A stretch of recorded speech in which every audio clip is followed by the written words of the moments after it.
Hi friends, இப்போ அரிசி நெய் உப்புமா செய்யலாம் ஃப்ரெண்ட்ஸ். இதுக்கு நம்ம தண்ணி ஊற்றி ஒரு வாட்டி கழுவிட்டு நல்லா இப்போ நான் தண்ணியை கழுவிட்டு ஃபில்ட்ரு பண்ணிட்டேன் ஃப்ரெண்ட்ஸ். இதை அப்படியே விடுங்க, ஒரு 10 நிமிஷத்தில் காஞ்சிடும் ஃப்ரெண்ட்ஸ். இது நல்லா காயட்டும். இப்படி நல்லா கொஞ்சம் அந்த கிண்ணத்துலேயே இப்படி நல்லா ஃப்ரெண்ட்ஸ். இப்போ இந்த தண்ணி மட்டும் ட்ரை ஆகணும் ஃப்ரெண்ட்ஸ்.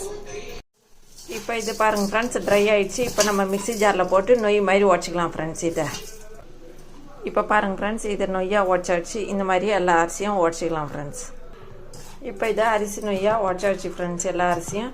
இப்போ நம்ம கடாய் வச்சு இப்போ இந்த நொய்க்கு தேவையான துவரம்பருப்பை கடாயில் ஆட் பண்ணி வறுத்தலாம் ஃப்ரெண்ட்ஸ். லைட்டாக வறுத்தாலே போதும் ஃப்ரெண்ட்ஸ், ரொம்ப மொறுன்னு வறுக்க தேவையில்லை. இப்போ இதில் மிளகு ஆட் பண்ணிக்கோங்க ஃப்ரெண்ட்ஸ். இப்போ இது ரெண்டுத்தையும் லைட்டாக வறுத்தா போதும் ஃப்ரெண்ட்ஸ், ரொம்ப மொறுன்னு வேணாம். இப்போ இது வறுத்தது போதும் ஃப்ரெண்ட்ஸ். தட்டில் எடுத்து ஆற வச்சு மிக்ஸி ஜாரில் குறப்பாக அரைச்சிக்கலாம் ஃப்ரெண்ட்ஸ். இப்போ கடாய் வச்சு எண்ணெய் ஊற்றியாச்சு ஃப்ரெண்ட்ஸ். இதில் கடுகு ஆட் பண்ணிக்கோங்க ஃப்ரெண்ட்ஸ். இப்போ இது கடுகு பொரியட்டும் ஃப்ரெண்ட்ஸ். இப்போ இந்த அரிசிலே கொஞ்சமாக சீரகம் ஆட் பண்ணிக்கோங்க ஃப்ரெண்ட்ஸ். இப்போ இது கடுகு பொஞ்சிச்சு ஃப்ரெண்ட்ஸ். இதில் கடலைப்பருப்பு உளுத்தம்பருப்பு ஆட் பண்ணிக்கோங்க ஃப்ரெண்ட்ஸ். இப்போ இது நல்லா சேவப்பட்டோம் ஃப்ரெண்ட்ஸ். இப்போ இதில் பெருங்காயம் ஆட் பண்ணிக்கோங்க. இப்போ இதில் கருவேப்பிலை ஆட் பண்ணிக்கோங்க. இப்போ இதில் கொஞ்சமாக காஞ்ச மிளகா கிள்ளி ஆட் பண்ணிக்கோங்க.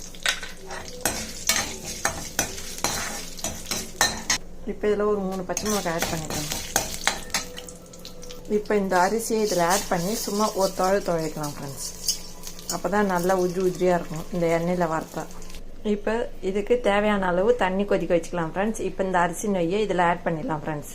இப்போ இதை மிக்ஸி ஜாரில் போட்டு குறப்பாக அரைச்சிக்கலாம் ஃப்ரெண்ட்ஸ். இதை ஆற வச்சு அரைங்க.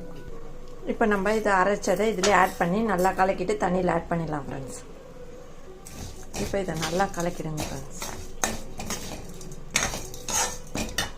இப்போ இதுக்கு தேவையான அளவு உப்பு ஆட் பண்ணிவிட்டு கலக்கிட்டு மூடிடலாம் ஃப்ரெண்ட்ஸ். இது ஒரு 10 நிமிஷம் வேகட்டும் ஃப்ரெண்ட்ஸ், வெந்துடும் அதுக்குள்ளே. இப்போ இதில் தேங்காவை ஆட் பண்ணிவிட்டு மூடிடலாம் ஃப்ரெண்ட்ஸ். செம்ம டேஸ்ட்டாக இருக்கும் இந்த தேங்காய் ஆட் பண்ணிங்கன்னா. இப்போ இதை நல்லா ஒரு கலக்கிட்டு மூடிடலாம் ஃப்ரெண்ட்ஸ். இப்போ பாருங்கள் ஃப்ரெண்ட்ஸ், இது உதிரியாக நல்லா வெந்துச்சு பாருங்கள் ஃப்ரெண்ட்ஸ். இந்த அரிசி நெய் உப்புமா இப்படி தான் இருக்கணும் ஃப்ரெண்ட்ஸ், குழம்பெல்லாம் இருக்கக்கூடாது. அப்போ தான் டேஸ்ட்டாக இருக்கும். இந்த மாதிரி உதிரியாக இருந்தால் தான்.